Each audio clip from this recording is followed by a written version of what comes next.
Assalamualaikum warahmatullahi wabarakatuh. Selamat uh, sore teman-teman semuanya, mudah-mudahan dalam keadaan sehat. Uh, apa namanya? Mudah-mudahan dalam keadaan baik ya, sekeluarga, sehat sekeluarga dan dimudahkan urusan-urusannya. Alhamdulillah nih kita sore hari ini bisa ketemu ya dalam dalam sesi perkenalan. Insya Allah jadi di sesi perkenalan ini insya Allah ya kita ngobrol aja sih sebenarnya ya. Uh, Lebih memahami, uh, mungkin saling kenal, kemudian nanti akan ngapain aja. Jadi kalau teman-teman punya pertanyaan nanti terkait kelasnya itu gimana, ya semualah, semua yang ingin ditanyakan terkait kelasnya itu silakan saja langsung disampaikan, langsung ditanyakan, bisa lewat chat, bisa juga langsung ya secara lisan ya lewat mic-nya dibuka gitu, nggak apa-apa juga gitu. Jadi mungkin hari ini kita belum akan membahas materi, nanti di akhir juga saya akan ngasih semacam contoh gitu ya, ngerjain tugasnya itu seperti apa. Seperti yang teman-teman udah lihat, eh, alur belajar dan contoh tugasnya tadi udah kita bagiin, tapi maaf saya lupa, saya baru ingat ya, bahwa sesi sore ini itu digabung ya gitu ya. Digabung jadi sekalian nutup KMP 4 sebelumnya yang belum sempat ditutup dan sekalian perkenalan KMP 5 gitu. Cuma eh kayaknya seimbang sih ya hari ini yang hadir ada yang dari KMP 4, ada yang dari KMP 5. Teman-teman yang lain mungkin masih menyusul, nggak apa-apa. Sebenarnya informasi pentingnya udah kami sampaikan ya di grup khususnya buat KMP 5. Hanya saja di sini mungkin buat teman-teman yang ingin lebih tahu, ingin lebih langsung bertanya secara intensif terkait kelasnya, yaitu nanti silahkan gitu. Dan mungkin saya berharap nanti salah satu teman-teman yang ada di KMP 4 kemarin yang hadir ya, kayaknya ini ada Ibu Ayu ya kayaknya. Saya lupa, Ramah Cerna itu kayaknya Ibu Ayu kayaknya loh ya. Terus ada Ibu Sofia, mungkin nanti bisa sharing ya kemarin belajarnya seperti apa, mungkin kesulitan-kesulitannya gimana. Mudah-mudahan bisa jadi bayangan buat teman-teman yang baru akan memulai di KMP 5. Sebenarnya nggak sulit sih ya, proses belajarnya, hanya belum terbiasa saja gitu ya. Buat teman-teman yang udah terbiasa kayak baca buku, kemudian nulis, nyatet gitu, kayaknya nggak terlalu terkendala sebetulnya. Soalnya di KMP 4 kemarin, kelihatannya teman-teman yang udah biasa nulis, belajar gitu, lancar-lancar aja, ngerjain tugasnya bahkan sangat bagus gitu. Nah, yang terkendala biasanya teman-teman yang nggak biasa, ya udah lama nggak belajar lah mungkin secara umum, seperti itu. Nah, tapi nggak jadi masalah ya, justru di KMP ini memang kita akan diajak untuk ya belajar lagi gitu ya, dan termasuk juga kita akan diajarin gimana cara belajar yang lebih efektif untuk diri sendiri dan juga buat anak-anak dengan menyesuaikan perkembangan mereka gitu, oke. Eh, Nanti buat teman-teman yang ingin bertanya langsung aja, nggak perlu, maksudnya nggak perlu dipersilahkan. Langsung aja diketikkan di chat kalau misalnya mau lewat chat, langsung aja disampaikan. Dan kalau mau lisan juga langsung saja dipotong saya sedang bicara juga nggak apa-apa gitu, santai aja. Mungkin kita awali ya dengan saya izin memperkenalkan diri saya sendiri. Nama lengkap saya bisa teman-teman lihat di layar, Aldino Gusta Rahmadi, saya bisa dipanggil Aldi. Eh, apa namanya, latar belakang pendidikan psikologi. Waktu itu saya lebih fokus ke industri dan pendidikan sebenarnya. Cuma semakin kesini saya lebih nyaman di pendidikan, meskipun lebih tepatnya manajemen pendidikan gitu. Jadi industrinya juga nggak lepas. Bahkan saat ini juga saya masih aktif di bidang psikologi industri sambil juga mengelola kelas parenting ini gitu ya. Saat ini saya tinggal di Jogja. Di sini ada nggak sih alamatnya? Sebentar. Oh iya ada. Saat ini saya tinggal di Jogja. Apa namanya? Dengan istri ya dan 3 orang anak, putri semua. Tapi aslinya bukan orang Jawa sama sekali. Ada sih keturunan Jawanya, cuma aslinya saya orang lahirnya di Bengkulu, ya, besarnya di Bengkulu, Sumatera. Hanya saja kemarin pendidikan di Jogja dan sempat lanjut pendidikan juga di Jogja juga gitu. Eh, Lebih nyaman di Jogja sih, ya. Tinggalnya lebih nyaman di Jogja daripada di Sumatera gitu. Eh, Saat ini saya aktif di yayasan. Saat ini saya aktif bekerja sebagai HR Manager di Yayasan Pendidikan Islam Al-Atsari. Mungkin nama yayasannya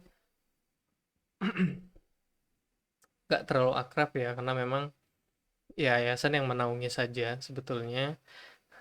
Kalau teman-teman tahu, mungkin kalau pernah nyari artikel-artikel tentang Islam gitu ya, terus ketemunya muslim.or.id gitu kan. Kemudian muslimah itu yang untuk akhwat atau umahat. Mungkin teman-teman yang di Jogja pernah dengar namanya Radio Muslim, atau di luar juga bisa sih karena radionya juga online secara internet gitu ya. Itu beberapa programnya yayasan gitu. Nah itu ya kami yang menghandlenya, kurang lebih seperti itu. Jadi website muslim.or.id termasuk Atsar TV, dan ada banyak banget sih program-programnya sebetulnya, termasuk kita juga ada SDIT di Jogja, eh, di daerah Sleman ya gitu. Jadi itu program-programnya Yayasan Pendidikan Islam Al-Azhari. Ya kadarlah saya saat ini menjabat sebagai HR manajernya, ya ya yang yang ngebantuin teman-teman yang kerja di sana gitu ya. Bukan yang menghandle secara langsung program-program ini, bukan gitu. Cuma secara keseluruhan teman-teman yang bekerja di sana, yaitu saya yang membantu, kurang lebih gitulah.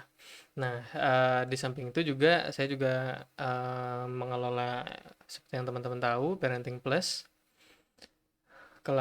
Jadi Parenting Plus itu adalah lembaga pendidikan dan media parenting. Jadi kita lebih fokus ke kelas-kelas parenting dan media kepenulisan ya. Alhamdulillah kemarin udah sempat terbit buletin yang edisi pertama.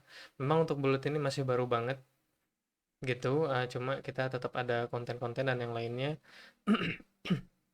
Doakan saja karena niat kami eh, di 2021 ini bisa menjadi apa namanya, badan usaha penerbitan dan lembaga pendidikan. Itu sedang kami ancang-ancang gitu ya. Jadi kalau sekarang teman-teman yang ikut KMP mungkin istilahnya gimana ya, masih belum ada badan usahanya gitu ya. Ya memang ikut Parenting Plus saja, cuma Parenting Plus tuh apa sih gitu kan? Badan usaha kah atau komunitas kah atau apa gitu. Nah, insya Allah kedepannya nanti memang akan menjadi lembaga pendidikan non formal dan penerbitan, karena kita pengen fokus di buku dan majalah, termasuk buletin juga gitu. Jadi teman-teman yang punya minat nulis nanti silahkan ya, karena kami memang nanti pengen ngajak teman-teman yang di parenting, yang udah ikut grup Parenting Plus, untuk mau direkrut ya, yang mau nulis gitu, yang mau nulis dan menerbitkan bukunya kayak gitu. Yang memang nanti kami banyaknya berusaha ya mengembangkan penulis-penulisnya ya dari para orang tua yang udah ngikut Parenting Plus gitu, supaya kita dengan menulis kita belajar dan kita juga punya karya yang menjadi bukti kepada keluarga kita, kepada istri, kepada suami, kepada anak-anak, bahwa kita sebagai orang tua juga terus belajar loh gitu ya. Buktinya nih, kami berani untuk nulis dan menerbitkan sebuah buku gitu. Jadi ya memang bukan profit oriented banget, intinya adalah belajar sebetulnya. Karena itu juga kami membuka kelas parenting itu nggak, sudah berkomitmen ya bahwa biayanya tidak akan mahal. Kami berusaha untuk membuka kelas yang biayanya selalu terjangkau untuk mayoritas orang gitu ya. Ya jelas tidak bisa semuanya tercover, tapi kami berusaha mengambil rentang yang mayoritas orang bisa menjangkaunya, Supaya apa? Ya supaya teman-teman juga, bisa tetap dapat bisa tetap belajar ya, bisa tetap dapat manfaat, dan kami juga, operasionalnya bisa tetap tertutupi, kayak gitu. Jadi, doakan kami untuk bisa tetap istiqomah ya, agar, tetap bisa meluruskan, niat kami untuk menyebarkan ilmu, bukan, mencari keuntungan semata. Apa namanya, pendapatan yang didapatkan itu semata-mata hanya untuk agar operasionalnya berjalan dengan baik, agar teman-teman yang membantu kami juga, ekonominya terbantu. Ya, itu saja sebetulnya, bukan untuk memperkaya, diri sendiri. Nauzubillah, mudah-mudahan kami bisa terus, meluruskan niat kami ya, seperti itu. Jadi, sebenarnya terima kasih banget buat teman-teman yang udah hadir, ya udah ikut belajar di Parenting Plus, karena sangat membantu kami, menggapai impian-impian kami ya sebetulnya. Insyaallah kami akan tetap berusaha, terus berusaha memberikan, pengalaman belajar terbaik dengan biaya yang tidak mahal. Sederhananya seperti itu. Nah, mungkin nanti, eee mudah-mudahan berkenan ya Ibu Sofia atau Ibu Ayu sharing kemarin ikut KMP 4 gimana, dan kira-kira sebanding nggak dengan biaya yang dibayarkan gitu. Nanti monggo disampaikan aja. Kalau misalnya kemahalan nih, jelek kelasnya gitu, ya nggak apa-apa, disampaikan aja gitu ya. Nanti mungkin kami akan perbaiki gitu. Silahkan, karena kami sangat ingin bisa terus belajar, memperbaiki diri, memperbaiki pergerakan Parenting Plus ini agar niatnya terus lurus ya untuk, umat ya, untuk masyarakat, khususnya untuk umat Islam, khususnya untuk para orang tua muslim di Indonesia. Gitu. Jadi saya sendiri, sebenarnya lebih ke belajar, sebenarnya ya, sebenarnya saya tuh lebih ke belajar, lebih ke psikologi belajar. Jadi, teknik-teknik belajar, prinsip belajar, cara belajar yang efektif dan yang lainnya, lebih ke sana gitu. Karena itu di KMP ini juga nanti akan lebih banyak sebenarnya melatih kemampuan belajar kita. Kurang lebih seperti itu. Saya rasa itu ya yang bisa saya jelaskan, nggak perlu terlalu banyak, terkait diri saya sendiri. Kalau ada yang mau ditanyain, tentang sayanya atau tentang Parenting Plus-nya silahkan. Kalau nggak ada mungkin saya tutup dulu. Oke. Selamat gabung ya buat teman-teman yang baru hadir nih. Ada Ibu dari KMP 5, ada Ibu Desi, Ibu Linda, tadi saya lupa. Oh ya, Ibu Linda, Ibu Fitri, Ibu Fitri 1, Fitri 2, ya. Ibu Fitri Islamiati, Ibu Fitri Andriani, Ibu Erni, Ibu Amanda, Ibu Amanda dari KMP 4 ya. Ibu Sofia dan Ibu Ayu. Gitu, Masya Allah.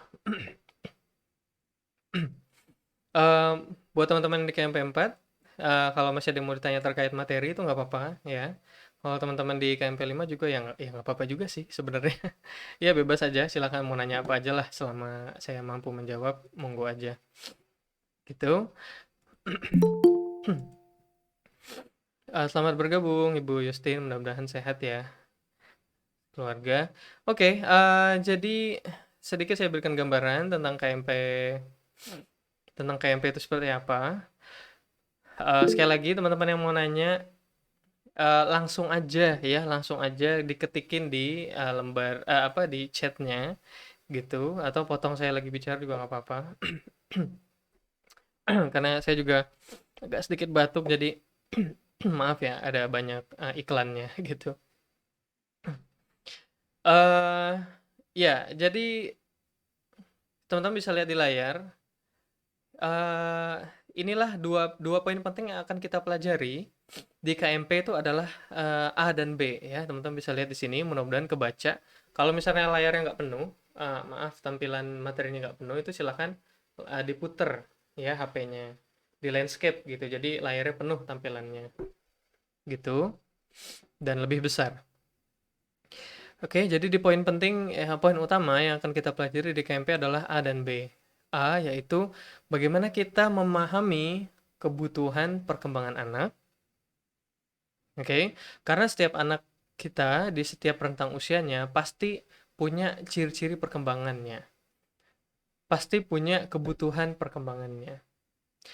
Perilaku mereka sehari-hari, apa yang mereka lakukan sehari-hari itu sebenarnya menunjukkan bahwa ada kebutuhan Tentu di sana yang butuh untuk kita dampingi atau ajarkan atau kita stimulasi. Yang mana itu masuk ke poin B ya. Poin kedua yang akan kita pelajari di KMP ini adalah bagaimana setelah kita tahu kebutuhan perkembangan anak, kita bisa menentukan atau menyusun ya strategi belajar yang tepat atau kita bisa mengubah perilaku kita.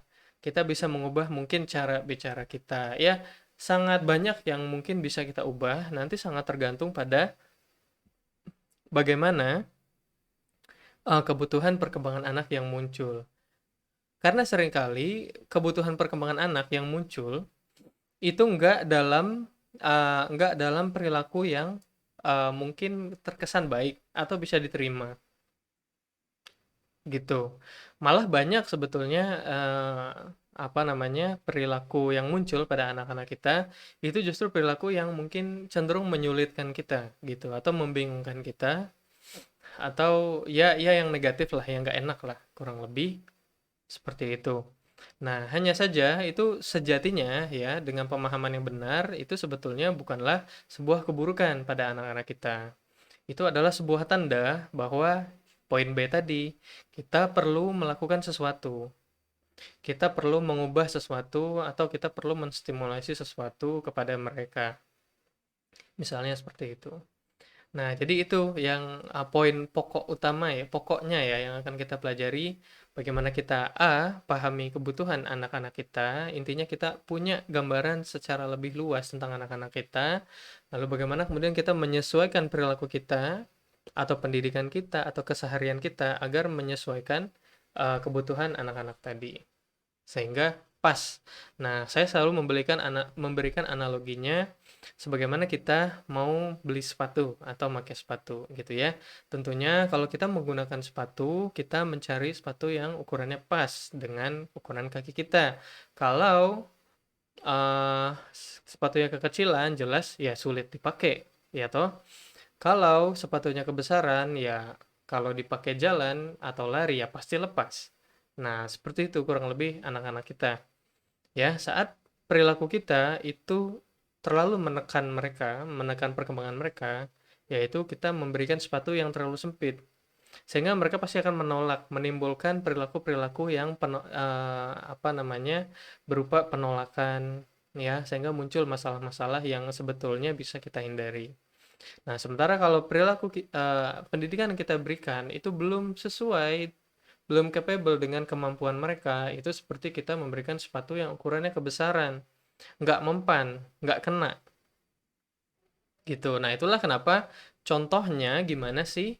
Ya, saat kita mungkin ada teman-teman yang usia anaknya 2 tahun, mungkin 3 tahun, tapi kita berusaha menerapkan aturan-aturan yang ketat, berusaha menerapkan instruksi-instruksi yang rumit buat mereka. Kamu harus bisa makan sendiri, kamu harus bisa ini segala macam, sangat banyak buat mereka gitu ya. Nah, tapi kita ngelihat kok mereka kayaknya nggak ngerti-ngerti gitu ya, susah banget dikasih tahu. Ya itu, ya. Itu contohnya kita memberikan sepatu yang kebesaran ukurannya, karena kita tidak menyesuaikan pada kapasitas anak saat itu. Nah, itu sedikit contoh sederhana. Mudah-mudahan teman-teman nanti bakal dapat gambaran yang lebih utuh ya setelah mulai kita masuk ke materi-materi gitu. Nah, ini gambaran sederhananya saja. Oke.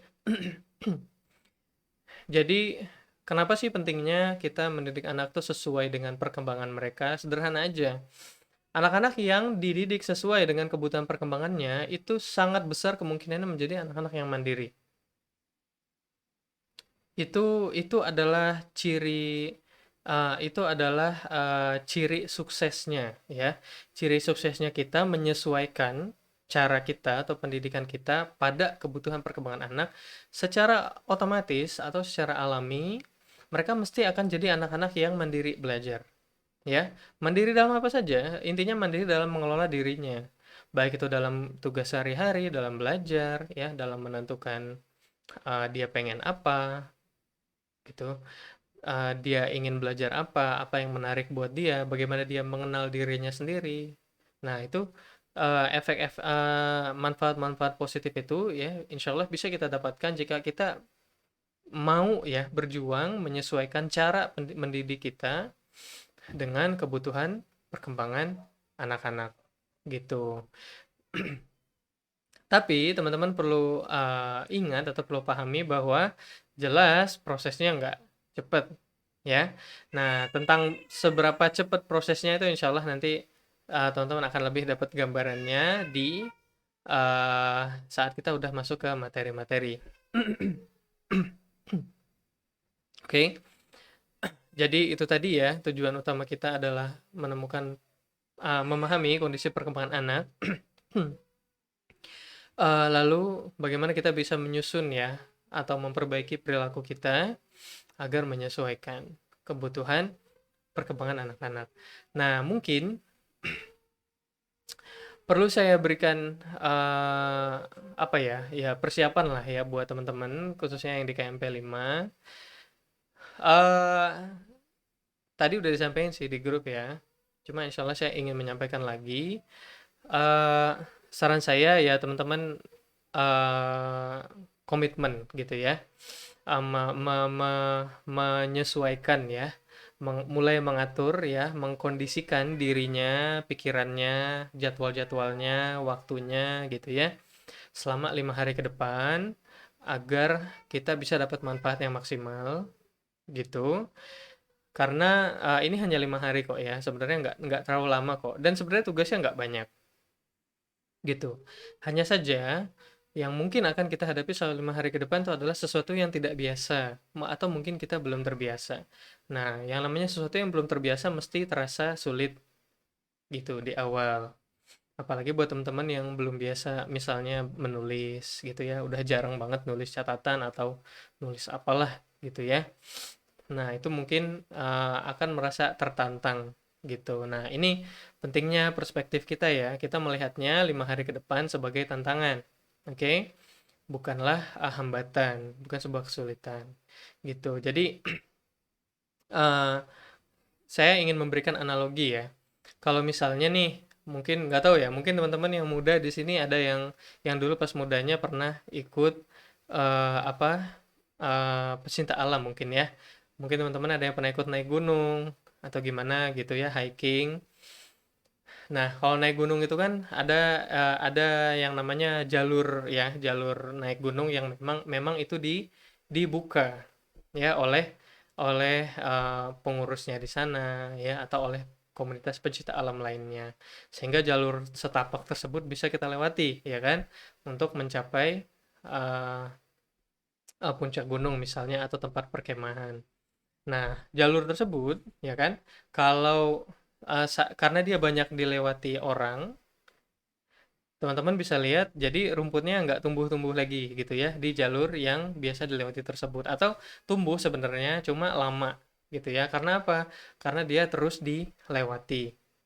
Dia sudah menjadi jalur untuk naik gunung. Nah, bagaimana kemudian kalau ada jalur ya yang sudah lama ditinggalkan?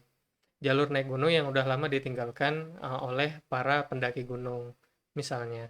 Nah, teman-teman bisa lihat, kita bisa nalar ya bahwa jalur tersebut pasti ketutupan kan, rumput-rumputnya tumbuh lagi, semak belukar, segala macem lah gitu ya. Sehingga bahkan jalannya mungkin udah nggak kelihatan lagi ya, jalur pendakiannya. Nah, apa yang harus kita lakukan agar jalur pendakiannya bisa dilewati lagi? Ya, harus kita bersihkan lagi ya. Harus kita babat lagi lah rumput-rumputnya agar dia kebuka lagi dan bisa jalan lagi. Nah, seperti itulah analoginya cara kerja otak kita saat kita sedang membiasakan sesuatu yang mungkin belum kita biasakan atau sudah lama kita tinggalkan. Saya yakin teman-teman semua dulu pas sekolah atau kuliah mesti rajin nulis kan ya. Nulis skripsi lah atau tugas-tugas kayak gitu. Nah, tapi tidak dapat dipungkiri sebagian dari kita mungkin udah meninggalkan kebiasaan tersebut saat sudah menjadi orang tua, bekerja misalnya. Apalagi kalau bekerjanya itu nggak ada urusannya dengan tulis-menulis atau baca-membaca. Nah, sehingga jalur kebiasaan kita yang dulunya sudah kita punya, aduh saya kok kuliah dulu kok belajar tuh gampang gitu ya, terus nulis tuh enak gitu. Tapi kok sekarang pas jadi orang tua, itu mumet banget gitu, baca dikit aja ngantuk. ya nulis apa itu udah nggak selera lagi, ya itulah, analoginya tadi ya, saat sebuah jalur itu sudah lama ditinggalkan, maka sinyal-sinyal, di dalam otak kita ya, yang membantu kita melakukan aktivitas tersebut itu jalurnya itu sudah lemah, ya sambungan-sambungan jalurnya itu sudah lemah. Gitu. Sehingga perlu kita kirimkan lagi sinyal-sinyal elektrik ya dalam neuronnya itu agar dia bekerja lagi, agar dia aktif lagi, agar dia terhubung lagi. Dan memang itu nggak terjadi dalam satu hari. Apalagi bagi kita orang dewasa, ya butuh waktu gitu. Nah, karena itu nanti tugas-tugas ini ya, oke, teman-teman sudah punya cara pandang yang tepat. Jadi jangan nanti melihat proses belajar kita di KMP sebagai sebuah hambatan. Melainkan ini adalah tantangan buat teman-teman untuk kembali ya membuka kebiasaan-kebiasaan yang dulu ditinggalkan. Kembali membuka kebiasaan menulis, kebiasaan belajar yang mungkin sekarang sudah tidak terlalu kuat. Gitu. Nah, insya Allah ini nanti menjadi pondasi buat teman-teman seterusnya dalam mendampingi belajar anak-anak. Kayak gitu ya. Jadi mudah-mudahan nanti semangat mengerjakan tugas-tugasnya. Oke, saya rasa itu aja sih sebenarnya, eee, yang pengen saya jelaskan terkait KMP 5 gitu. Jadi informasi ini sudah disampaikan tadi ya di grup. Teman-teman udah latihan ngerjain tugas, udah menyiapkan aplikasinya, gitu. Nanti insyaallah kita udah siap, mulai masuk ke materi ya nanti malam, gitu. Nah, selanjutnya mungkin saya pengen, apa namanya, eee, minta sharing deh buat teman-teman yang kemarin ikut KMP 4, eee, mungkin untuk berbagi ya, kemarin gimana kesannya atau di mana kesulitan atau tantangannya, selama mengikuti KMP 4 yang sebenarnya singkat banget loh ya, nggak kerasa kan? Sebenarnya, 6 hari ya cepet banget gitu. Eee, Mungkin silahkan Ibu, siapa nih yang ada hadir di sini? Ibu Ayu, Ibu Sofia, Ibu Amanda, mungkin bisa sharing salah satu saja atau semuanya juga boleh. Termasuk boleh nanya deh karena udah sharing. Jadi dikasih jatah nanya. Kayaknya Bu Ayu ada pertanyaan tadi ya, cuma qadarullah saya belum sempat menjawab. Gitu karena ada banyak belakangan ini ada banyak yang langsung konsultasi pribadi. eh, jadi nggak semuanya bisa saya jawab cepet gitu ya. Soalnya saya tuh kalau jadwalnya nggak ada kelas, mesti udah diisi jadwal yang lain gitu. Jadi agak susah juga. Jadi nggak cepet balasnya gitu. Cuma insya Allah tetap dibales. Mungkin Ibu Ayu, silakan. Salah satu eh, orang tua yang paling jago nih kemarin pas KMP 4 ya. Itu ngerjain tugasnya semangat banget ya. Banyak banget tulisannya gitu. Bener nggak sih Bu Ayu Ramah Cerna ini, saya jangan-jangan saya salah loh. Cek Ibu Ayu apakah aktif?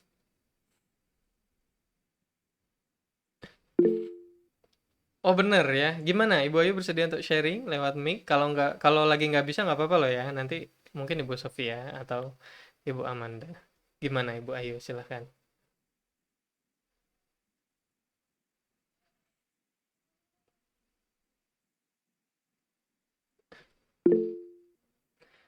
Grogi ya nggak apa-apa. Santai aja ya. Di sini nggak pada saling kenal kok ya. Jadi nggak perlu grogi. Oke. Oke, silakan Ibu Ayu. Kalau gitu bersedia ya. Hanya grogi aja. Wajar kok. Ya, Monggo. Assalamualaikum. Waalaikumsalam warahmatullahi wabarakatuh. Silakan Bu Ayu gimana nih kesannya Hmm, kemarin KMP 4? Ya, terima kasih banyak Pak Aldi atas kesempatannya untuk berbagi. Alhamdulillah saya sangat bersyukur banget ya nemu wadah belajar parenting yang tepat menurut saya. Karena selama ini saya belajar itu melalui medsos dan beberapa tulisan sharing-sharing teman itu jujur bikin saya pusing dan tidak tahu harus bertanya ini yang benar yang mana gitu kan. Benar menurut kebenaran ya, bukan benar menurut semuanya benar kan pastinya Ya. menurut mereka masing-masing gitu loh. Alhamdulillah di sini saya menemukan banyak jawaban itu gitu termasuk seperti Pak Aldi sharing tentang bahwa usia 1 tahun itu adalah fase untuk mulai mandiri gitu ya Pak ya, pengen makan sendiri, eksplorasi diri seperti itu. Sama ini loh Pak, yang saya cerita di tugas itu Pak, kalau yang tentang arus deras itu loh Pak, kalau anak itu yang sungai arus deras, nggak mungkin kan kita berenang di arus deras ya. Jadikan itu sebagai sumber kekuatan, entah itu jadi sumber tenaga listrik dan lain-lain seperti itu. Jadi potensi anak itu memang perlu kita tahu banget potensinya apa. Jangan kita anggap suatu tanda kutip ya, kelebihan atau kekurangan anak itu sebagai sebuah hal yang harus kita perbaiki. Belum tentu, bisa jadi itulah arus deras itu yang harus kita salurkan energinya hingga menjadi suatu wujud yang bermanfaat kayak gitu. Saya baru tahu itu istilah itu dari keterangan Pak Aldi itu. Dan di sini saya baru dapat tuntunan dalam membuat action plan ya. Di sini nyata dalam belajar parenting yang nggak cuma sekedar teori semata, sharing-sharing semata, tapi saya merasakan banget dibimbing sama Pak Aldi, dan saya melihat Pak Aldi pun juga begitu, sangat merespon pertanyaan-pertanyaan teman-teman di grup itu, sangat direspon Pak Aldi satu persatu, bahkan meskipun terlewat sama Pak Aldi dibalas lagi gitu loh, meskipun udah jauh ke bawah, tapi ternyata pertanyaan yang sebelum-sebelumnya dibalas sama Pak Aldi, dan saya kagum ya, Masya Allah, benar-benar Pak Aldi itu seorang yang memang pengen berbagi gitu loh, bukan money oriented dalam pelatihan ini, saya tidak melihat itu. Dan sekali lagi saya sangat bersyukur Pak Aldi tidak pelit ilmu, tidak pelit waktu, dan saya baru tahu ternyata Mbak Indah adalah soulmate-nya Pak Aldi. Oke. Ya. Makasih Pak, itu sih sharing banyak Pak sebetulnya Pak. Oke, Masya Allah Bu Ayu. Kalau kendalanya mungkin atau kritikannya deh buat kami itu apa? Mungkin yang perlu kami perbaiki, silakan. Kalau kendala apa ya Pak ya? Saya pikir udah bagus semua sih Pak. Cuma memang yang namanya permasalahan kan perlu proses ya Pak. Betul.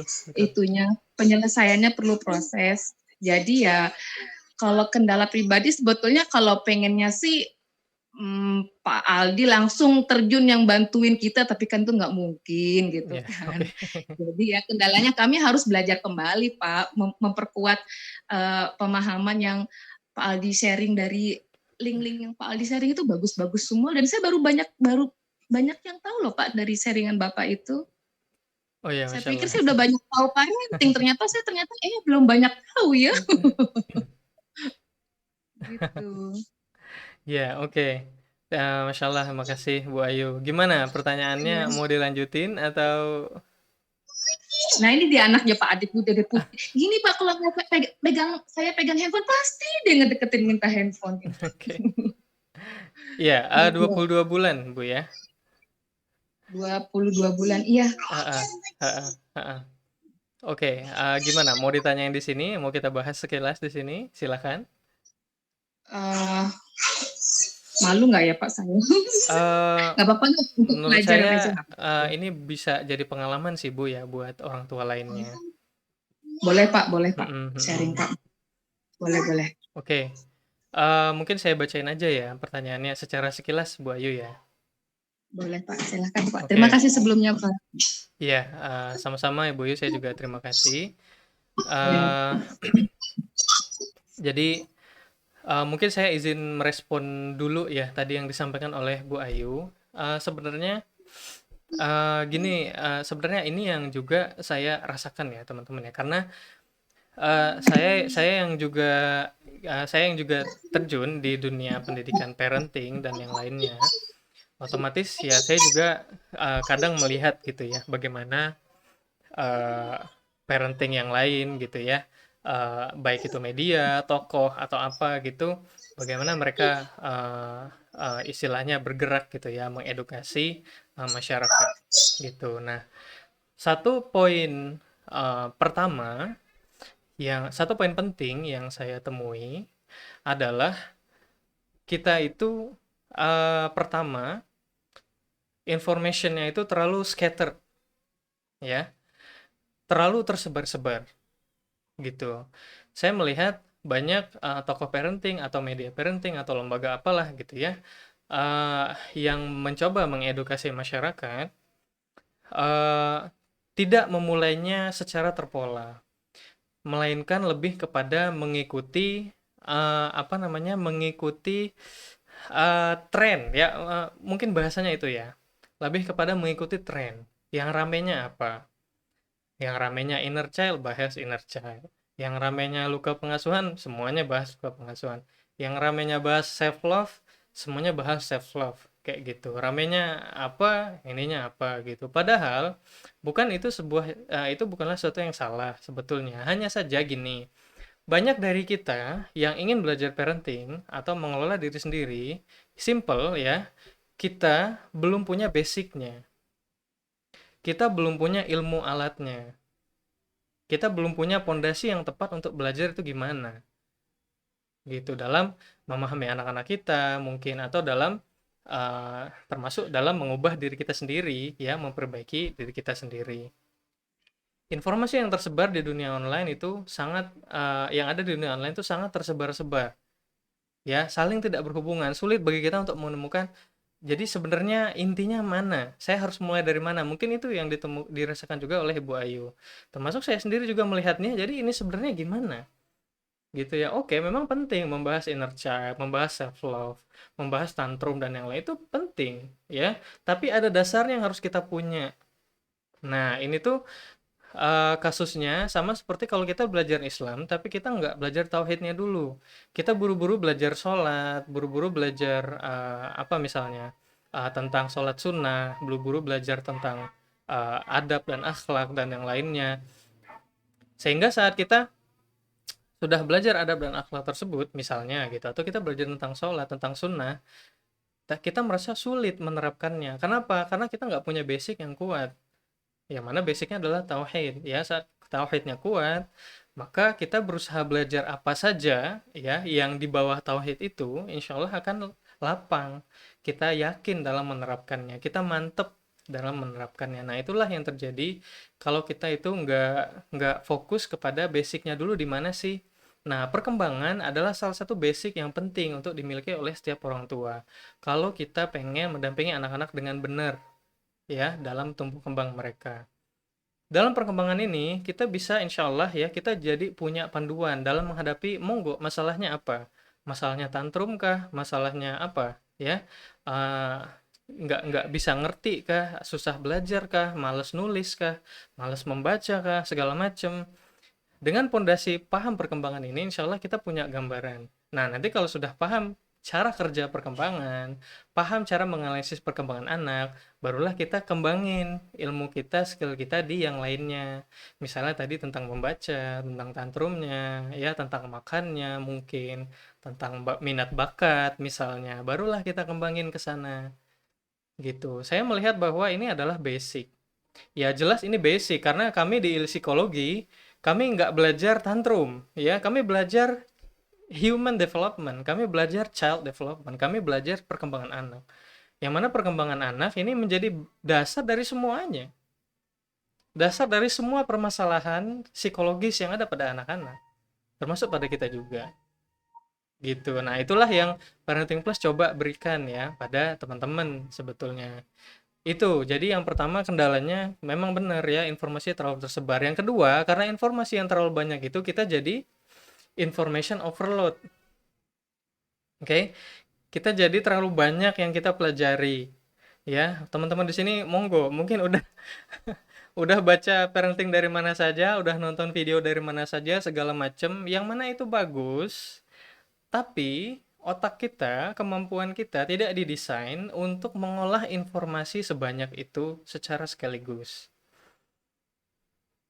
Ya, kita manusia didesain untuk mengolah sedikit informasi dan dimaknai dengan baik, ya, diterapkan secara perlahan sehingga dia menjadi habit yang kuat, ya, menjadi pemahaman yang kuat. Sebenarnya pemahaman ini tuh bukan sesuatu yang baru.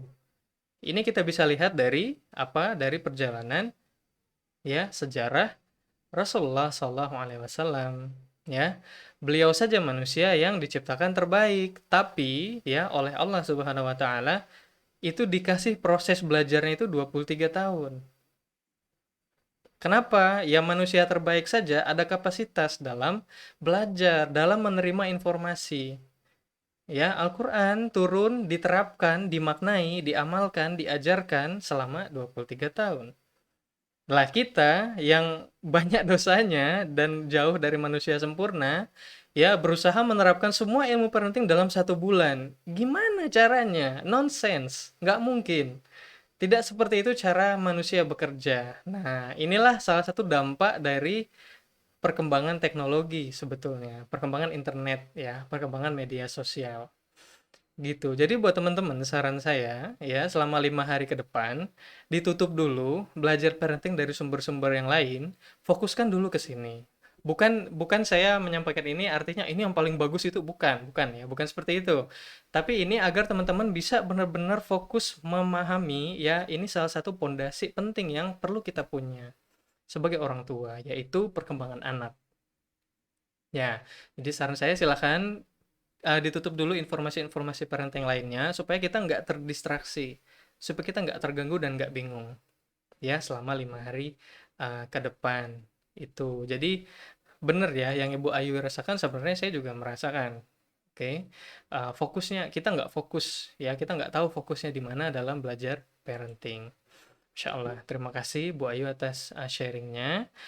Kemudian tadi Bu Ayu tuh sempet nanya sama saya gitu ya di WA.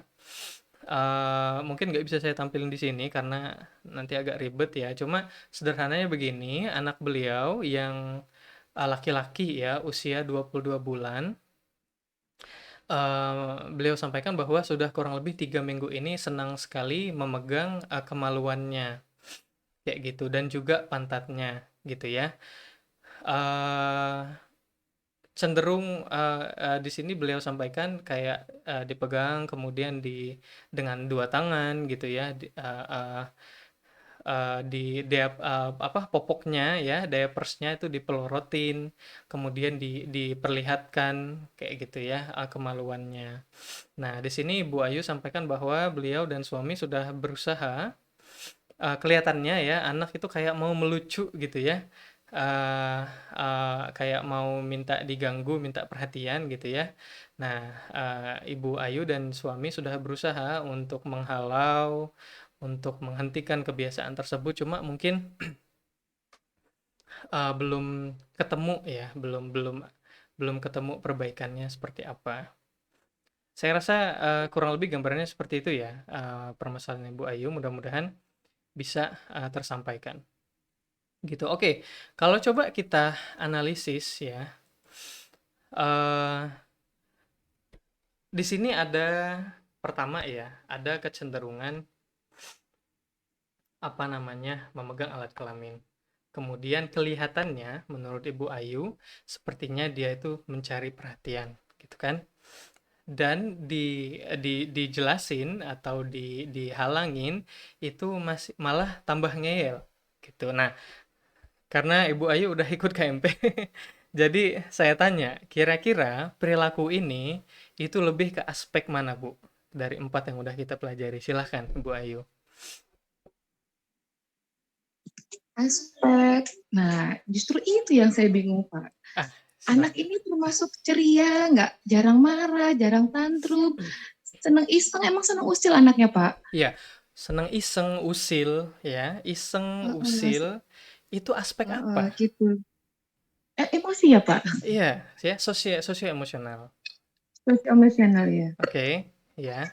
Iya, Tapi juga ada sedikit kognitif di sini sebetulnya, gitu. iya, iya. Nah, jadi gini Bu ya, itu tadi cara nggak apa-apa Ibu ya, masih bingung nggak apa-apa karena kita belajar KMP itu memang proses belajarnya di situ ya, proses kita memilih Betul, melatih dirinya betul, di situ. Nah, eee, praktik atau belajar yang sesungguhnya adalah ya saat ini ya, saat KMP-nya betul. udah selesai terus Ibu menemui permasalahan sehari-hari gitu. Nah, memang memang ini proses belajarnya. Jadi nggak apa-apa kalau masih, "Aduh aku masih bingung," gitu, nggak apa-apa, silahkan nanti ditanyakan langsung ke saya atau di grup. Nah, Jadi cara menganalisisnya seperti itu. Perilaku anak nih kuatnya di sini, gitu ya. Dia memegang kelaminnya, dia seperti mencari perhatian dan lain-lain. Oke, kira-kira kecenderungan mencari perhatian itu aspek apa ya, gitu ya? Oke, itu adalah kecenderungan anak untuk di aspek sosial mereka, ya kan? Mereka mencoba mencari perhatian orang lain, gitu ya. Mereka mencoba mencari perhatian orang lain, mereka mencoba menyenangkan orang lain, ya. Ada kekuatan itu, sebetulnya ada kecenderungan itu. Seperti yang tadi Ibu sampaikan, arus deras, ya kan? Nah, ini arusnya lagi deras nih ya, gitu. Hanya Iya, betul betul. perlu segera kita arahkan, gitu ya. Dia berarti ya secara nature, secara tabiat bawaan, ya, secara fitrahnya anak, tiga kata ini tuh sinonim ya, nature, tabiat, fitrah itu sinonim sebetulnya. Adalah anak itu punya ya kecenderungan untuk skill sosial yang sangat bagus sebetulnya, gitu ya. Sifat bawaan anak-anak, dia punya skill sosial yang sangat bagus ya. Insya Allah anak-anak yang seperti ini itu biasanya mereka mudah ya menjadi pemimpin, karena seorang pemimpin itu memang perlu kemampuan sosial dan influence yang bagus ya, kemampuan mempengaruhi orang lain dengan baik. Itu ciri-ciri pemimpin, ciri-ciri utama pemimpin itu ya, punya kemampuan mempengaruhi orang lain dengan baik. Nah, jadi ini potensi yang kita kenali. Hanya saja anak itu mengekspresikannya saat ini dengan cara yang kurang tepat, ya. Dengan cara yang Iya, iya. tidak lumrah gitu ya. Iya, Nah, betul, Pak. Iya. sebenarnya begini, sebenarnya aspek perkembangan anak itu ada banyak, lebih dari 4. Kemarin itu kita fokus pada 4 saja. Ada satu aspek lagi perkembangan anak sebetulnya yang namanya perkembangan moral, gitu. Nah, ini yang memang tidak menjadi bahasan kita di KMP kemarin. Ada yang namanya Iya. perkembangan moral. Perkembangan moral ini ya kaitannya dengan bagaimana anak memahami mana yang ulum, mana yang diterima secara umum oleh masyarakat, mana yang itu merupakan sebuah hal yang memalukan dan yang lainnya gitu. Nah, ini adalah perkembangan moral gitu. Eh, ya Allah alam ya, mudah-mudahan nanti di KMP selanjutnya aspek ini bisa saya tambahkan. Sepertinya diperlukan juga gitu, tapi mohon maaf kepada KMP sebelumnya karena saya belum masukin aspek ini, gitu ya. Tapi sebenarnya nggak perlu khawatir ya, karena perkembangan moral ini kaitannya erat dengan kognitif sebetulnya.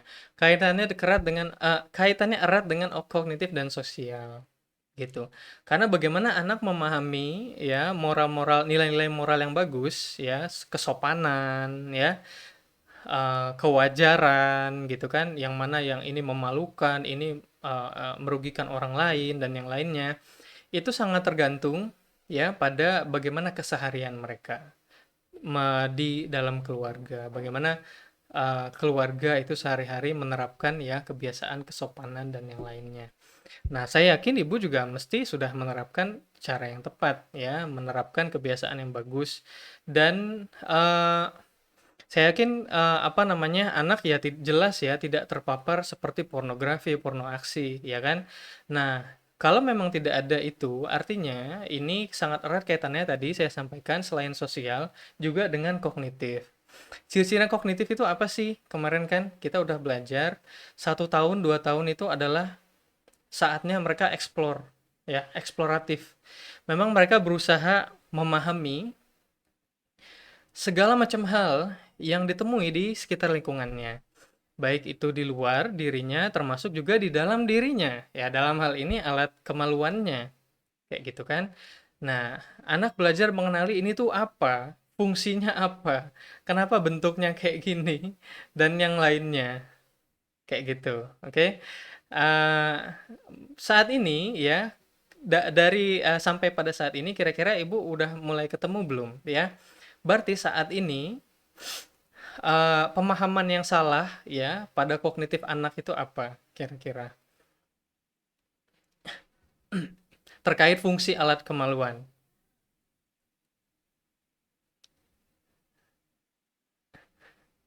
Coba kira-kira apa? Nggak apa-apa, tebak aja ibu ya, analisis aja.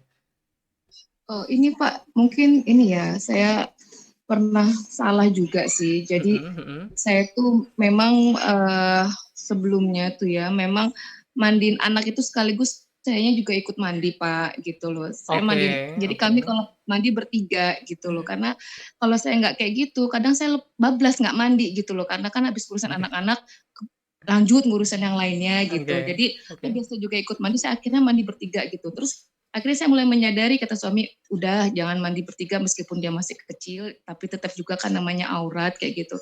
Karena baru sebulanan ini saya udah nggak mandi lagi bertiga Pak, dimulai di jadwal, meskipun kadang akhirnya sayanya yang lupa mandi gitu kan. Masya Allah ya. Masya Allah ya. Iya, jadi kakaknya dulu, habis itu adiknya gitu. Jadi sekarang udah nggak pernah. Baru sebulan ini sih Pak kurang lebih nggak mandi lagi. Apa karena itu ya Pak ya faktornya ya? Ya Ya, ya. ya. Sebentar, ini kok suaranya feedback. Oh, enggak lagi ya. Eh, Tadi ya kita udah lihat bahwa ini tuh lebih erat ya di aspek sosioemosional ya, sosial khususnya, dan kognitif, ya kan? Nah, ternyata ada informasi baru nih dari Ibu Ayu ya, bahwa kemarin apa namanya, mandi ya, ada kebiasaannya mandi dengan anak yang mana ini berbeda gendernya. Nah, perlu kita pahami, ingat materi kemarin bahwa perkembangan bahasa dan sosioemosional itu sangat dipengaruhi oleh bagaimana keseharian kita mencontohkan pada anak-anak atau membiasakan pada anak-anak. Ya kan? Mungkin masih ingat ya di materi itu kemarin, di materi ketiga kayaknya ya, di aspek perkembangan sosioemosional.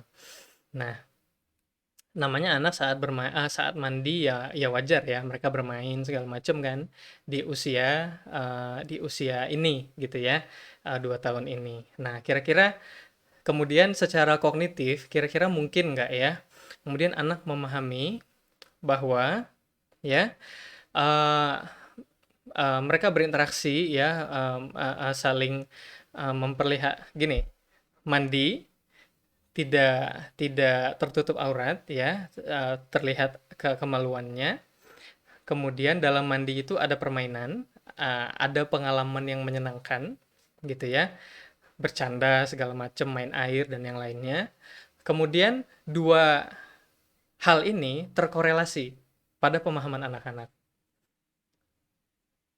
bahwa menggunakan alat kemaluan untuk bermain itu menjadi sesuatu yang ya bisa saya lakukan. Mungkin nggak dua hal ini terkorelasi kira-kira? Nah, Iya Pak, bisa Pak, mungkin Pak. ya artinya ini kaitannya dengan kognitif anak, ya kan? Kayak ini kemudian berhubungan dengan kognitif mereka, bagaimana mereka memahami sesuatu. Nah, buat teman-teman KMP5 mungkin belum akan terlalu paham bagaimana pembahasan ini ya. Cuma mudah-mudahan ini nanti menarik ya, rasa penasaran teman-teman. Oh, gimana sih gitu ya. Nah, mudah-mudahan nanti semakin semangat ya. Gitu. Nah, jadi bagaimana mereka memahami sesuatu ya. Pertama mereka melihat, kemudian mereka terbiasa memahami bahwa oh memperlihatkan alat kelamin sambil bermain bersenda gurau dan yang lainnya itu adalah sesuatu yang normal, hingga kemudian mereka menghubungkannya dan mempraktekannya dalam keseharian ketika enggak di kamar mandi. Gitu Iya, ya. iya, iya. Nah, di Iya, sini iya. poin kuncinya Ibu sudah ketemu sebetulnya. Oke. Berarti Iya. pemahaman yang harus kita tanamkan pada anak itu gimana, Ibu? Ya. Eh, iya, iya. Tadi kata Ya itu yang kuncinya, saya pikir. keywordsnya kamar mandi atau mandi ya, Iya, aktivitas mandi. iya, iya. Mhm. Keyword-nya kita udah ketemu. Nah, Iya. di kata kunci inilah anak kita belum berhasil menyambungkan pemahaman mereka bahwa kelamin itu hanya bisa bukan hanya bisa diperlihatkan ya, hanya boleh dibuka celananya ya di kamar mandi. Oh, iya, iya. Ya, pemahaman ini yang belum masuk kepada kognitif anak. Wajar kok, usia 2 tahun sangat wajar, Bu, ya. Sangat wajar, usia 2 tahun sangat nggak sempurna pemahaman kognitif mereka. Ya, masih Iya, masih iya, banyak iya. nggak nyambungnya, ya. Bisa dibilang mereka Iya. tuh nyambungnya baru di 50% kesempatan. Ya, di 50% keseharian tuh anak-anak tuh maaf, di kesehariannya anak-anak itu baru nyambungnya di 50%-nya aja. Selebihnya masih banyak perilaku mereka, bicara mereka tuh masih nggak nyambung, bener nggak? Iya, Iya Pak. kan? Ya, Iya. ya itu. Karena memang nggak bisa kita paksakan, kemampuan kognitif anak secara nature ya seperti itu perkembangannya, ya, punya kecepatannya Iya. masing-masing. Nah, jadi itu yang perlu Ibu pahamkan. Nah, bahwa ya kelamin itu hanya di kamar mandi dan bagus juga menurut saya, sebaiknya memang tadi, agar, sumber contoh sosialnya nggak berkelanjutan, ya sebaiknya memang, tidak bersama lagi mandinya. Seperti itu. Karena kalau Iya. masih bersama, anak masih akan melihat contoh tersebut bahwa oh, bersenda gurau dengan ibu yang beda kelaminnya di kamar mandi adalah suatu yang lumrah, lumrah saya lakukan. Iya. Iya. Gitu. Iya. Iya. Ya, itu yang masuk ke dalam pemahaman anak. Ya, jadi bukan Iya. anak kita buruk atau apa bukan, hanya mereka salah saja memahami dan ini memang mereka proses belajar. Oh, iya, Maka iya. maka ibu dengan suami silakan fokusnya memahamkan kepada anak instruksi yang sederhana. Ingat ya, kakak ya kelamin, jadi instruksinya gini, bukan nggak boleh pegang alat kelaminnya, bukan seperti itu. Kita harus Mm, mm, masukkan mm, mm. keywordnya tadi apa? Kamar mandi. Kamar mandi atau mandi gitu ya. Kamar Kakak mandi. Iya, iya. buka celana hanya kalau mandi atau pipis Iya. misalnya. Buka celana hanya kalau bolehnya hanya di kamar mandi. Buka celana Oh, bolehnya di gitu. kamar mandi. Buka celana bolehnya di kamar mandi. Nah, instruksinya selalu ibu buat sederhana. Sederhana saja. Iya, Agar anak iya, iya. kita masuk ke kognitifnya. Karena kemampuan kognitif mereka memang nggak bisa memahami instruksi yang rumit. Gitu ya. Iya. Belum bisa memahami instruksi yang rumit. Jadi kakak buka celana hanya di kamar mandi. Bukan nggak boleh pegang gitu, bukan. Buka celana hanya di kamar mandi. Oh, iya, iya. Buka Iya, celana iya. hanya di kamar mandi. Gitu. Iya, iya, Pak. Iya, Nah, Pak. nanti tertanam di pemahaman mereka, di kognitif mereka akan tertanam. Gitu. Kalau mereka paham bahwa buka celana hanya di kamar mandi, otomatis mereka nggak megang ketika tidak di kamar mandi. Kan gitu aja. Ya, Betul, betul. secara sederhananya. Nah, kenapa Ber- kalau jangan pegang gitu ya? Karena anak belum paham sebenarnya emang kalau megang itu apa fungsinya dan apa ruginya Oh, iya, betul. Iya, iya, gitu. iya. Mereka apalagi ya sebenarnya di sisi aspek sosialnya yang mungkin anak inginkan sebenarnya terpenuhi. Gitu ya. Apa? Maksudnya mereka memegang itu kan untuk menarik perhatian, untuk ngelucu, ya kan? Untuk Iya, betul. membangun interaksi sosial dengan orang tuanya Betul. dalam konteks ini. Bener ya, kurang lebih kan seperti itu. Iya, betul. Nah, Iya. masalahnya saat anak memegang, ibu dan ayah merespon, ya kan? Iya, karena ya emang nggak enak Iya, lihatnya, Pak. Iya. iya, ya jelas nggak bisa kita nggak ngerespon kan, wajar gitu ya. Iya, betul. Ya wajar kita harus ngerespon kan, harus ngelarang kayak gitu. Nah, tapi masalahnya kalau kita merespon seperti itu, jadi apa yang anak inginkan ya dengan memegang itu jadinya terpenuhi, jadinya tersampaikan. Ya, anak memegang, orang tua datang Iya, memperhatikan iya. mereka. Anak memegang, orang tua datang memperhatikan mereka. Nah, Iya sih, betul, betul. maka Betul banget. caranya bukan di sosialnya, kita perbaiki kognitifnya. Ya, Oh, betul. pemahaman Iya. mereka tentang bagaimana membuka celana itu seharusnya di mana, normalnya di mana. Nah, mungkin itu Ibu Ayu. Jadi silakan ya, apalagi anaknya Ibu Ayu sosialnya, komunikasinya bagus. Saya rasa mudah ya memahami instruksi-instruksi yang Ibu sampaikan kepada anak. Insya Allah nggak lama, insya Allah nggak nyampe sebulan, anak-anak akan langsung bisa paham. Amin, amin. Ya Pak, ya Pak. Nanti nggak, maksudnya itu nggak akan tersimpan dalam memorinya kan Pak untuk kedepannya gitu Pak? Ya enggak lah sebenarnya ya, gitu ya. Karena Hmm, kan oh, iya. eh, tidak traumatis ya, pengalamannya Oh, tidak iya, betul. traumatis ya. Jangan sampai kita Betul. memberikan respon yang membuat anak itu traumatis ya, trauma gitu Oh, aja. gitu. Ya, jadi Iya, selama iya. selama ibu tidak memberikan respon berlebihan, saya rasa insya Allah ya nggak apa-apa, baik-baik aja. Oke, oke, alhamdulillah. Pak, makasih banyak Pak. Ya Allah, saya sekarang bisa melihat jelas gambaran apa yang harus saya lakukan. Karena kemarin-kemarin saya bingung Pak, berbagai cara kok masih kayak gitu dan oh iya ternyata aspek ini yang nggak saya gali Pak, gitu. Iya, nggak apa-apa. Ya, memang kita masih latihan dan memang nggak mudah ya teman-teman untuk memahami masing-masing aspek perkembangan EK. Tantangannya tuh kadang gitu ya, perilakunya ini gitu, ini sebenarnya tuh lebih kuat di aspek mana gitu ya. Aspek apa yang Ya, bermasalah gitu. Nah, itu yang kadang kita masih perlu latihan memahami ya, mengenalinya kayak gitu. Nggak Iya, apa-apa, iya, nggak betul. apa-apa. Eh, saya jadi kepikiran sih sebenarnya, soalnya ini KMP udah sampai 5. Saya jadi kepikiran kayak mau buat kayak kelas review atau pengayaan gitu ya buat teman-teman yang udah ikut KMP, nanti alumni. Mungkin coba deh habis Ramadan nanti kita coba buka kelasnya dan itu free aja buat teman-teman yang alumni. Jadi kita buat memantapkan lagi ya kemarin yang udah kita pelajari di Mahir Perkembangan gitu, nggak apa-apa. Iya Pak, apalagi kan tadi Bapak bilang waktu the action plan 3 bulan, 6 bulan gitu Ya, kan. ya. Kayaknya di follow Ya up kan aja sebagai, setelah 3 bulan gitu ya.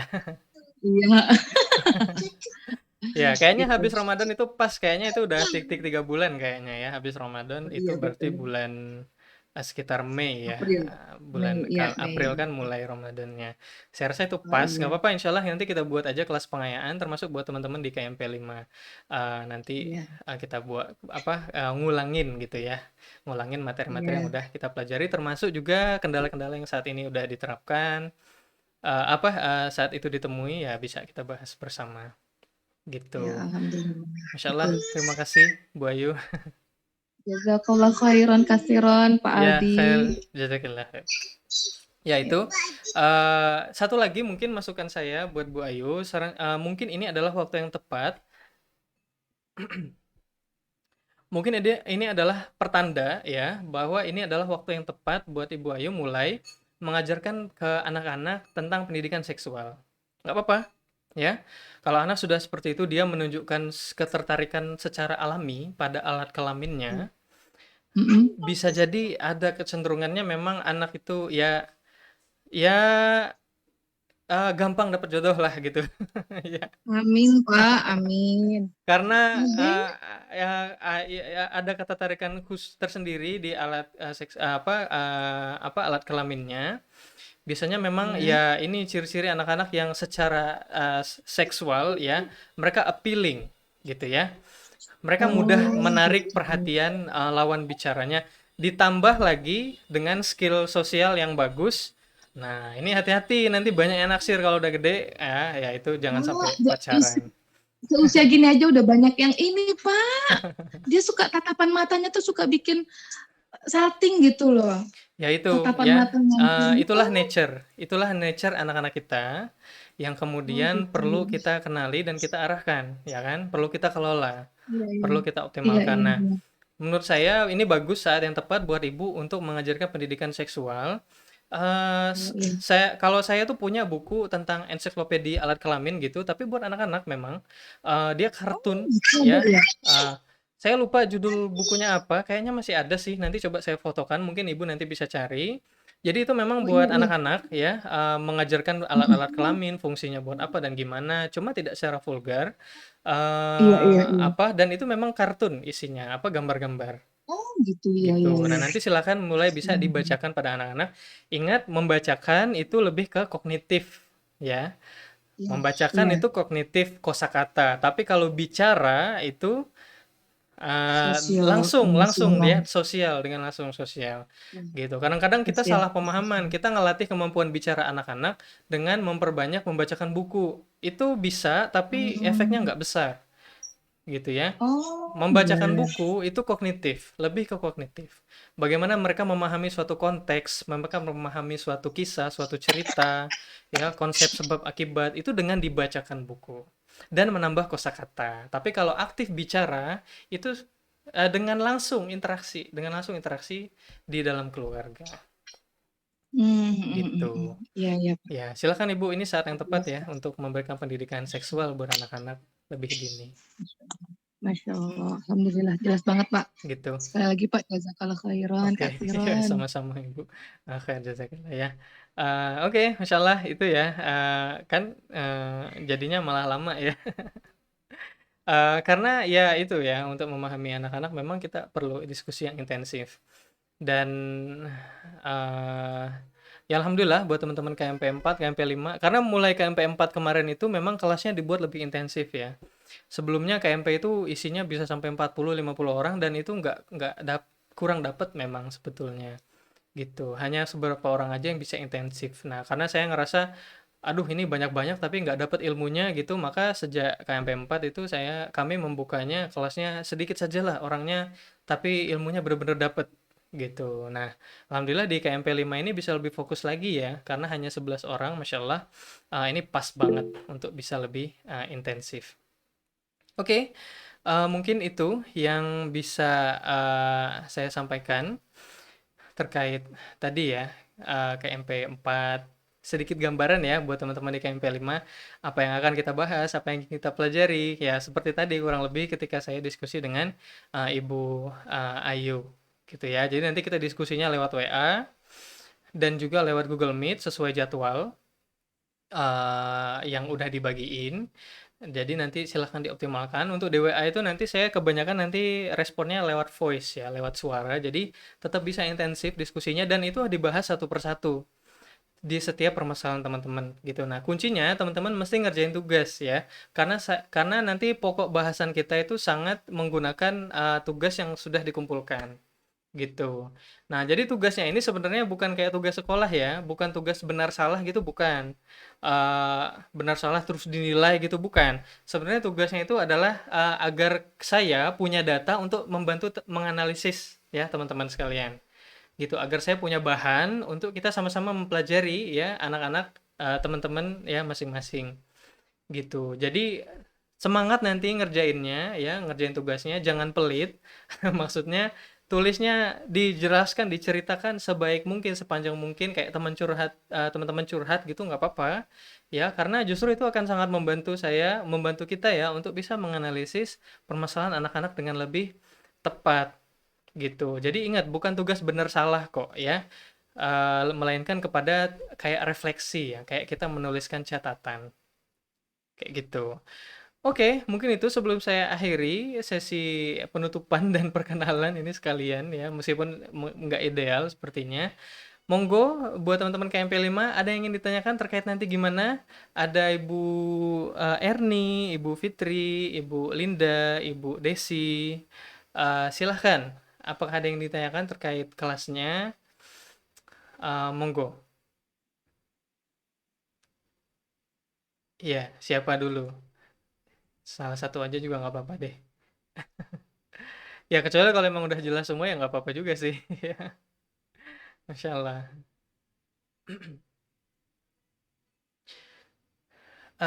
Silakan Ibu Erni, ada yang ingin ditanyakan? Kayaknya Ibu Erni tadi udah latihan tugas, udah ya. Eh, apa namanya? Arahan teknisnya juga sudah diberikan. Oke, Ibu Erni bertanya, ada batasan usianya enggak? Karena saya masih ada balita dan 9 tahun. Oh iya, oke. Saya tadi sudah lihat database-nya Ibu Erni yang sudah Ibu daftarkan ya. Kayaknya ada yang usia, saya lupa, 20 atau 18 ya. Ya itu, pokoknya ada dua orang anak yang usia belasan tahun ya, saya lupa. Kemudian ada yang 9 tahun, berarti satu lagi balita ya. Oke, jadi oh iya 18 dan 16. Jadi di kelas Mahir Perkembangan ini, eh, materinya itu lebih difokuskan pada untuk usia 0 sampai 12 tahun. Ya, materinya lebih difokuskan untuk 0 sampai 12 tahun. Jadi nanti tugas-tugasnya lebih ke sana. Saran saya nanti ibu fokuskan saja pertama pada satu anak dulu saja. Ya kalau mau dua-duanya juga nggak apa-apa sih. Cuma kalau dua-duanya nanti ngerjain tugasnya jadi dua, double gitu ya. Karena masing satu tugas itu untuk satu anak gitu. Karena kan perkembangan anak-anak kita beda-beda ya.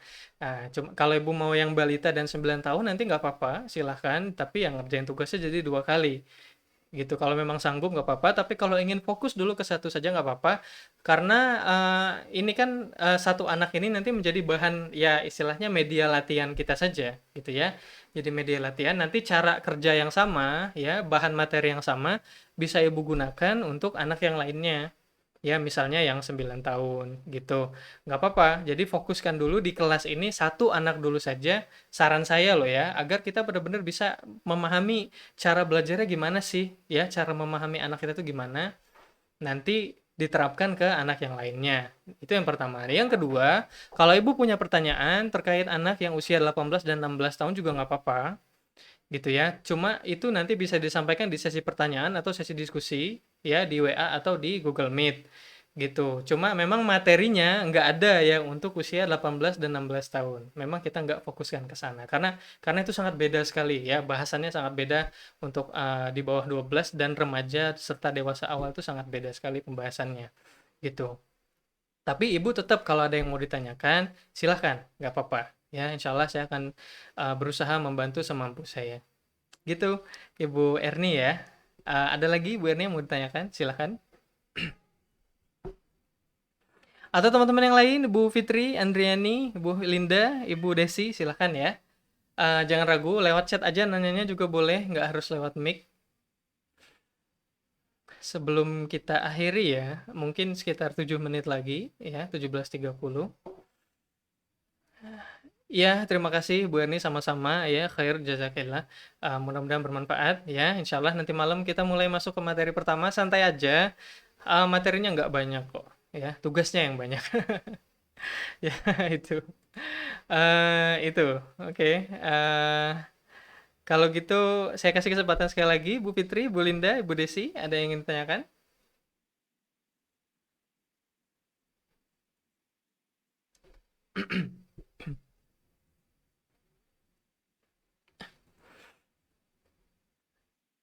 Oke, ya, Ibu dari Ibu Desi sudah jelas, Masya Allah. Insya Allah kosongin gelas, baik. Saya setuju, ya. Silahkan dikosongkan, kalau perlu dicuci dulu pakai sunlight, dikeringin, atau ganti gelas yang lebih besar mungkin, gitu ya. Masya Allah ya, saran saya 5 hari ke depan fokuskan dulu saja di mahir perkembangan, tidak perlu membaca, tidak perlu menonton atau melihat yang lain-lain dulu, supaya kita nggak terdistraksi ya. Nanti kalau teman-teman sudah punya pondasi yang baik terkait memahami perkembangan anak-anak kita, baru kita kembangkan pengetahuan kita atau skill kita di topik-topik lainnya. Gitu. Oke, itu mungkin buat teman-teman KMP 5, buat teman-teman KMP 4.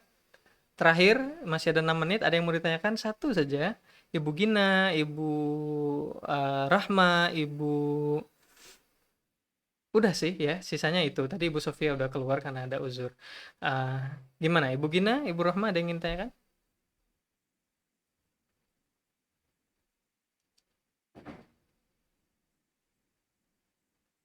Oke, nggak ada ya. Udah nonton itu ya, The Social Dilemma ya. Oke, Ibu Gina, gimana tentang pegang alat kelamin tadi ya? Silahkan.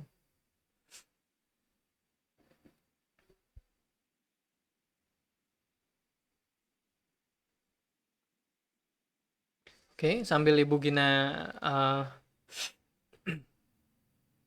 apa namanya? 11. Oke, ada pertanyaan dari Ibu Gina, teman-teman bisa baca di chat ya. Eh, apa namanya?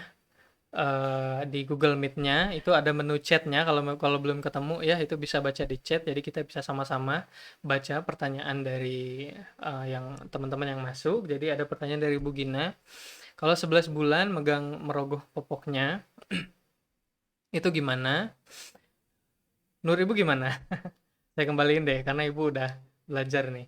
Apa motivasi dia? Apa kebutuhan dia melakukan itu? Menurut Ibu gimana? Coba kita nalar aja analisisnya.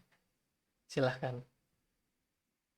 Iya jelas eksplorasi ya. Ibu Ibu Gina sampaikan pengen tahu ya jelas eksplorasi ya. 0, 12, 24, khususnya sampai 24 tahun itu eksploratifnya itu luar biasa ya. Nanti setelah 24, kok 24 tahun sih, 24 bulan ya, 2 tahun maksudnya gitu. Eh, Setelah 24 bulan, umumnya anak-anak itu mayoritas pemahaman-pemahaman dasar tentang sesuatu itu mereka sudah tahu, sehingga mereka lebih kepada mulai mengembangkan gitu. Eh, Ya ini gambaran secara umum seperti itu ya. Mungkin secara detail nanti saja kita bahas di kelas. Maksudnya seperti apa? Cuma saya setuju ya, anak eksplorasi. Saat anak eksplorasi itu berarti di mana Bu? Aspek apa yang lebih berperan di sana? Saat anak mengeksplorasi, mencoba memahami tentang sesuatu yang baru, yang jarang mereka lihat. Iya, betul, kognitif. Artinya kita memberikan pemahaman juga secara kognitif, ya. Yang sedang terbentuk adalah pemahaman mereka tentang alat kelaminnya, gitu. Maka yang kita arahkan, yang kita istilahnya kita perbaiki gitu ya, kita benerin adalah ya pemahaman mereka, gitu. Bagaimana memberikan pemahaman? Ya, yang sangat efektif adalah secara lisan, oke? Disampaikan dengan instruksi yang jangan lupa instruksi yang menyesuaikan perkembangan kognitif anak.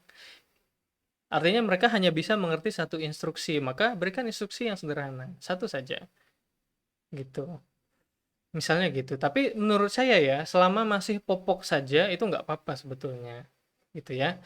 Tapi kalau udah sampai ke kayak Ibu Ayu tadi, ya itu memang ada pendekatan lain yang harus kita lakukan, gitu. Nah, kalau kita sedikit kembalikan pada pembahasan pembahasan tentang nature, ya, anak-anak yang lebih sensitif ya, lebih mudah aware, sadar dengan alat kelamin mereka, ini biasanya anak-anak yang memang secara nature ya, tadi sempat saya jelaskan ke Ibu Ayu, kayaknya Ibu Gina belum gabung pas itu. Eh, saya nggak tahu Ibu Gina udah gabung apa belum ya, saya lupa. Eh, ini hujannya deras di sini, mudah-mudahan suara saya tetap kedengaran ya, teman-teman. Adalah anak-anak yang secara alami itu mereka sexually appealing, gitu ya. Mereka adalah anak-anak yang secara seksual itu mudah menarik lawan perhatian, gitu.